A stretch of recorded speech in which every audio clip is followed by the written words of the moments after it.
Yeah. Hello, everybody. I think we're all kind of worn out. From what we're seeing in the news. I know I am, and um, a little tired from the protests yesterday too. So you all know Israel resumed its large-scale attack on Gaza and killed over 400 people, mostly women and children, which has been the pattern throughout this genocide.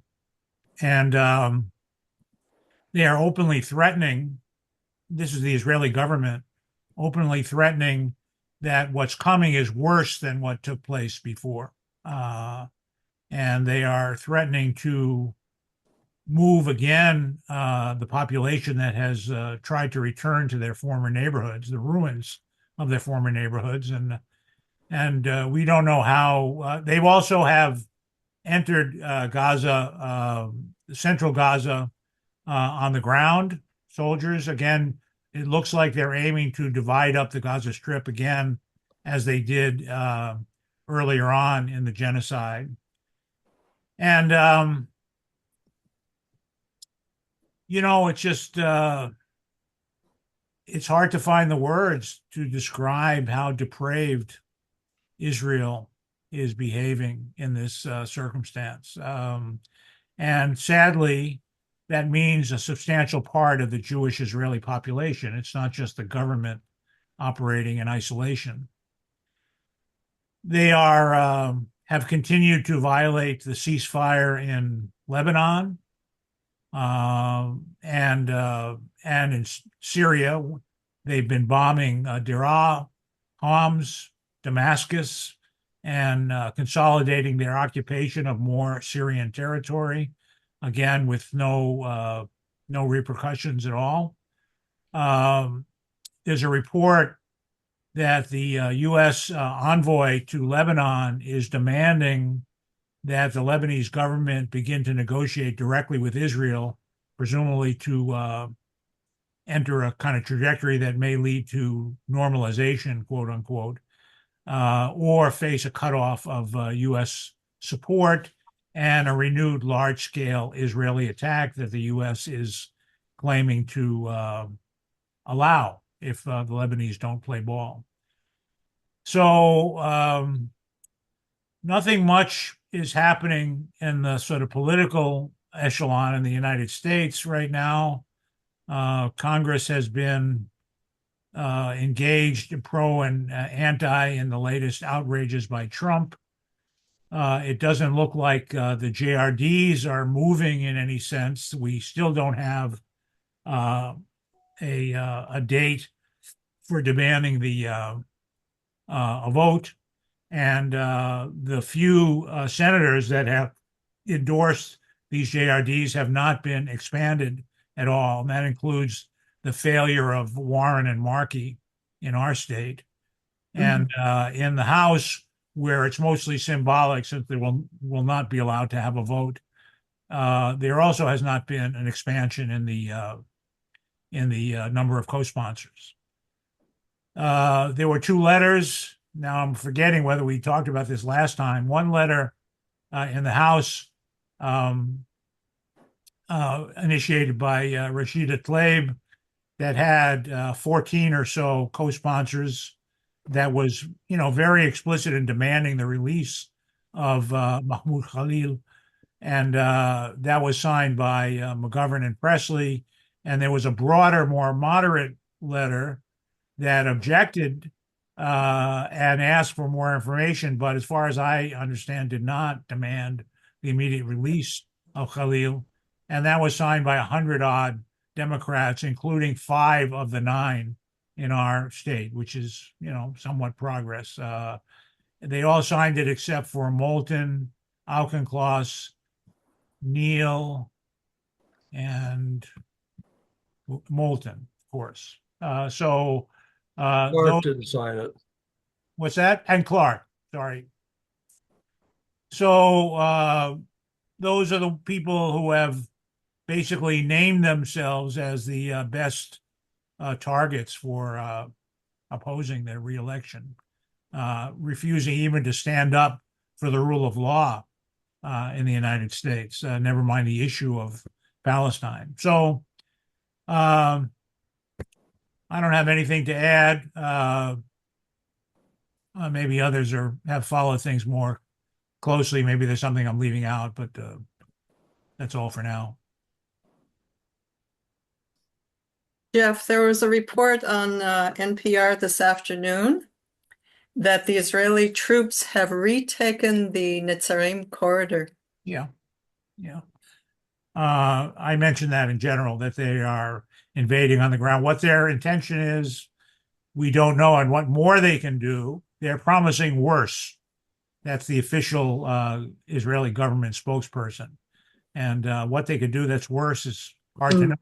I guess I just want to add, a kind of dilemma that we're facing in our political work. It's hard to deny that our elected representatives that have voted for aid to Israel and arms transfers to Israel and refuse to take measures to halt them have blood on their hands. I think we need to be frank in that. And no amount of sort of express sympathy for Palestinians or this or that can wash that off. Now, I think that's the right understanding, and how we then engage with these people and on what level is a little bit challenging, right? We know what's right and wrong, but we have to find ways to engage these people at the margins, and it's getting harder and harder for me personally. I have to say, the war crimes Israel is committing in Gaza and elsewhere in the Middle East are enabled by the war criminals that we elect as our representatives in Washington. That's a sad commentary. Comments and questions, please raise your virtual hand. Susan. Jeff, you said you were at the protest yesterday. How large was it? How did it go? Maybe 1,000 people, I'm guessing. Oh no, I thought it was 400. I thought it was 400 or 500. Okay, well, could be. Someone mentioned 1,000. It wasn't huge for a variety of reasons. It was called on very, very short notice. And also, I think, and this is what our opponents are counting on, people are getting tired and worn out. It takes a lot of effort and energy to keep protesting without making any noticeable progress. And especially when some of the protesters are taking big risks, as students or as visa holders. And so I think it may be that the repression is taking its toll. And we need to figure out some different tactics, I think. They did march afterwards. I didn't go on the march. They marched, I don't know where. Cole, were you? Well, I didn't go on the march, but the plan was to march down Tremont Street to Essex and then back up Washington to Downtown Crossing. So I assume that's what they did. Yeah, I saw them go through that, whatever that street is, that the pedestrian street that goes toward Downtown Crossing, and yeah, that's where I lost them. Maybe they went on Washington Street instead of Tremont. I'm not sure. I may have read but... Okay, well, yep. 400. There have been, earlier on, some of the rallies in Copley, had thousands of people, 2,000-3,000 maybe. So, the war and the repression are taking their toll here also, I think. Okay, Pat. Right. It is discouraging. And I'm not sure, maybe it's maybe the end or something, and do some brainstorming about what else we might do. But meanwhile, I have sort of delayed asking Trahan to sign on to the JRDs. I asked at one point, but actually haven't followed up. Does anyone know why McGovern has not signed on to the JRDs? I actually talked to someone in his office, the woman who was gatekeeper, and explained that it's not the fact that he hasn't signed on has repercussions for other people. And I explained the repercussions that might have for Trahan and actually others across the state and country. And she seemed impressed and said, oh, well, I'll make sure I'll talk to him. I think that was last Friday. So, Cole, have you been in touch? Any other CD people have any idea of what's going on with him? And then I'll ask my follow up. I'm guessing they're home this week because Trahan had I can't remember now. Both Trahan and Warren have town halls this week. One was last night. Oh God, I forget. I think in Methuen or Thursday night is Methuen. I forget. So I don't know if other people, but I'm hoping we are making sure that at least one person gets to each one. For the way both Trahan and Warren have had their town halls recently, is that both of them stood there. People lined up to talk to them afterwards, and they didn't leave until every single person. In Warren's case, had a picture, photo op, but I grabbed her and talked to her for a few minutes instead of, or while the photo was happening. And with Trahan, she just listened to every single person. So I hope we're getting our people, at least some people, to attend every single town hall, so that they're hearing from at least one person at every single town hall about the JRDs and free speech and justice. What's happening? Yeah, Pat, great suggestion. All I can say to you is that that's why we have to work collectively to make plans and organize our network across the state and help our advocates do what they're supposed to do. It so happened because usually Claire Schaefer Duffy, who leads that district for us, cannot attend our calls on Wednesdays, but it happened that last week she came in. And when I mentioned to her, or maybe it was 2 weeks ago, and I mentioned to her reaching out to McGovern's office, the advocacy points were new information to her. She had not heard of that. So we do not have a clear structure in place, and we need our strong legislative team to figure out the plans and help our activists in each district to carry them out. Just coming on here as a solo person and come and say, why aren't we doing this, is not the way to go, right? Is there anybody here on this call from CD2? I don't think so. So we have to work every day on that kind of idea. You're right, Pat, but just coming on a call like this is not a sufficient plan to get us organized and carry this advocacy out. Right. Well, I did write to Claire. Any legislative advocacy team so we can be more effective. And you, Pat, have declined to join that team, even though you love to do legislative advocacy. So there's something broken there. Me, I'm afraid if I take on something else, I can't do a good job. Okay, thank you. That I can hear that. But then you're trying to go beyond that. You're taking on CD3, you're knocking the cover off the ball in CD3, but now you're complaining, what about CD2? What indeed? Valid point. All right, Paul. Paul's next. Yeah, so there was quite a large demonstration Sunday, just before the worst of the war resumed. It was around Mahmoud, and it was mostly young people. I'd say about 60% young people. There are about 1,500 people there. Where? At Copley Square. It was called by a coalition of groups. Palestinian Youth Movement was there. I don't know whether there seemed to be some other sectarian group that was kind of the core of it. I'm not sure.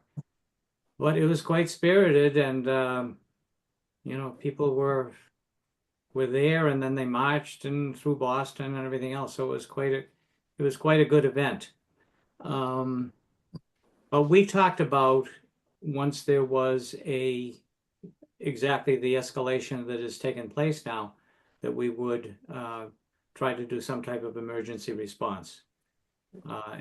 So my question is whether we are willing to put in some time to think about what that might be, maybe on Monday or something like that, to give us a few days to get it ready and to check with Fawaz and everybody about what they've got planned. I can't imagine that they don't have something coming up this weekend. But anyway, I just think that's something we should still put in place. As hopeless as it is in terms of actually having an impact, I think it is still important to show large numbers of people out there. Again, Paul, I'm going to come back at you the exact same way I did to Pat. We've been talking about this idea for weeks, but nobody has stepped forward to organize it. That is why it hasn't I've talked happened. with Kathy Oh, Hoffman is you are willing to train volunteering people. to organize the direct response project. Please do so. Otherwise, it's just an idea and nothing more. Abby is next. We do not have a plan to do this. We've talked about it. That's right. And we're not going to get one. If we put together an organizing committee for it, I will definitely be part of it. I'm not going to do it myself, for There'll God's be no sake. committee until someone forms that committee. Do you understand? This Oh, is not the rapid response committee we're talking about. We're talking about the Gaza campaign right here and now. This group of We 30 did agree that we were going to do some type of response. That's all. but So nobody let's was figure it out. assigned to organize it, and that is why it has not moved forward.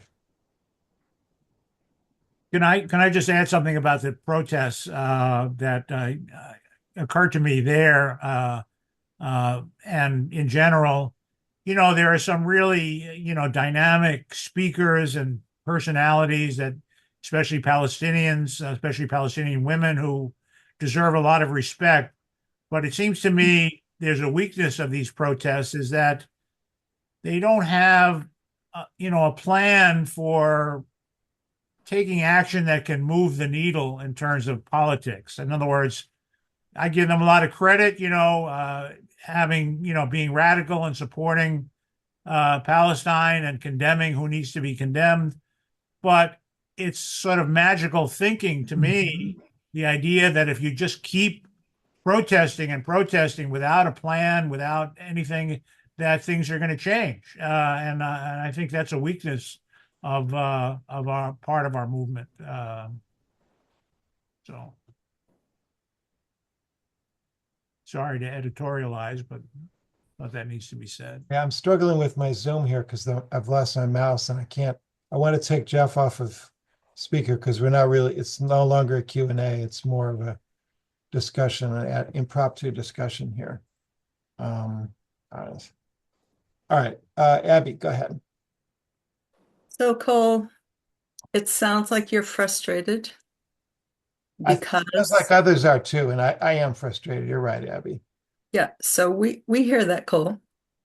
And this group of people has been working super hard for the past over 16 months. And there are those of us who were working even for years before that. We have limited capacity, Cole. We do what we can. People step forward even beyond what they can do. It's really remarkable that we do as much as we do. I found your comments to Pat somewhat harsh. I think she did. We don't need to address that here. Maybe y'all can do that offline. But she herself has done a lot of work. She's done a ton of work. So could we just give grace to each other about what we can and cannot do? Absolutely, Abby. You're so right that everyone here is contributing. Pat and Paul certainly are. But the challenge that I have is when I make an agenda, it falls to me to make the agenda for our meeting every week. I always put on it the suggestions I receive in advance. When people just bring up ideas ad hoc, then there's no way to process those collectively. We can do a little bit better than that, right? We have to, anyway, I hear the point. So can I just add to that? So, whenever we make a suggestion, you are very good at asking, who can take that on? You always do that. So that's great. You're looking for volunteers. But in the absence of people who can do something, we have to just let it pass. That's right.